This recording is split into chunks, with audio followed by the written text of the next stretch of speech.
A change of government is necessary if the voters are concerned about the sluggish growth rate, soaring prices, high unemployment, divisive and discriminatory laws, misuse of law enforcement agencies, and pervasive sense of fear. In recent bipolar elections in 6 states, where there was a straight fight between the Congress and the BJP, based on the vote shares, the Congress was the undoubted winner. File. History is replete with examples of battles between pro-changers and no-changers. After the curtain raiser of 2021, the year 2022 promises to witness another epic battle. Climate change is the hot topic of the day. As you read this, COP26 would have come to an end, countries would have made promises, many of those promises will not be kept, e.g. funding, yet the pro-changers can go back with the satisfaction that they had won small victories and prepare for the next battle. Political battles are not different. What change? Everyone desires change, but, in some cases, the change that a section of the people wants will take a country backwards in time. In the United States, the state of Texas has passed a law that will effectively ban abortion in that state. Such a law denies the agency of a woman over her body. In India, some people are bent upon changing names in the false belief that, by doing so, they will rewrite the history of the country.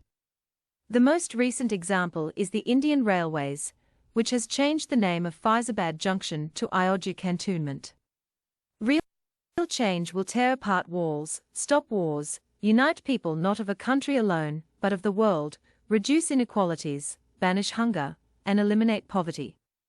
Still, there will be differences of religion, race, language, caste, etc., but humankind must accept the differences and celebrate what is common. That day, however, is far away.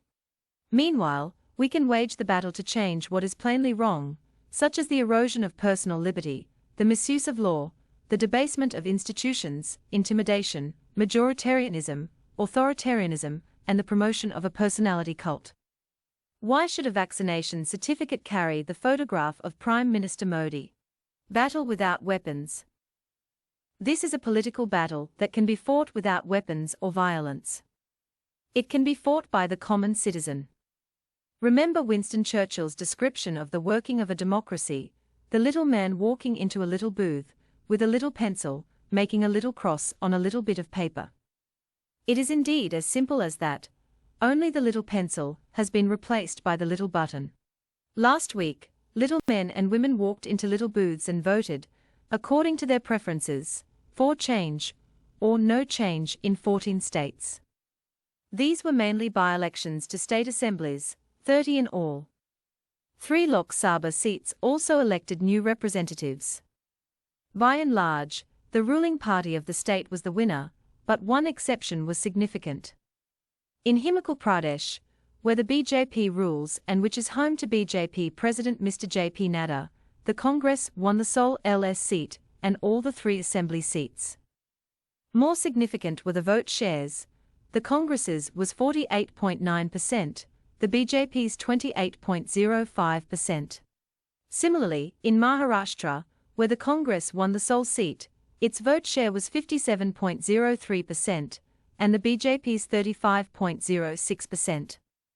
In Rajasthan, the Congress won both seats, and its vote share was 37.51%, and the BJP's 18.80%. The differences were unusually large. In states where the Congress lost to the BJP, the difference was narrow. In Karnataka, the 2 parties won 1 seat each, and the vote shares were the BJP 51.86% and the Congress 44.76%.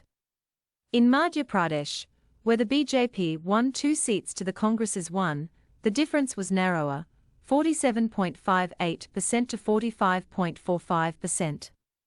In Assam alone was the difference large. A new wind.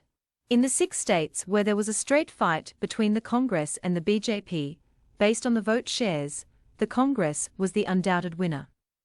Besides, overall, the BJP won 7 seats and the Congress won 8. There is a new wind behind the sails of the Congress.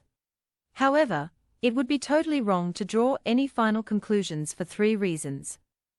The first is that in 4 states, Andhra Pradesh, Bihar, Telangana and West Bengal, where the 2 main contenders were BJP Plus and a regional party, the Congress was squeezed out of the race.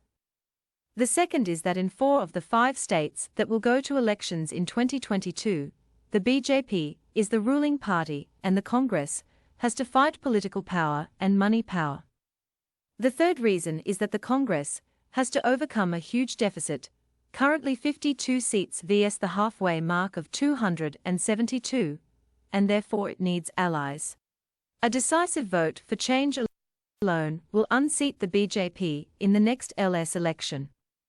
Such a change of government is necessary if the voters are concerned about the sluggish growth rate, soaring prices, high unemployment, divisive and discriminatory laws, misuse of law enforcement agencies, and pervasive sense of fear.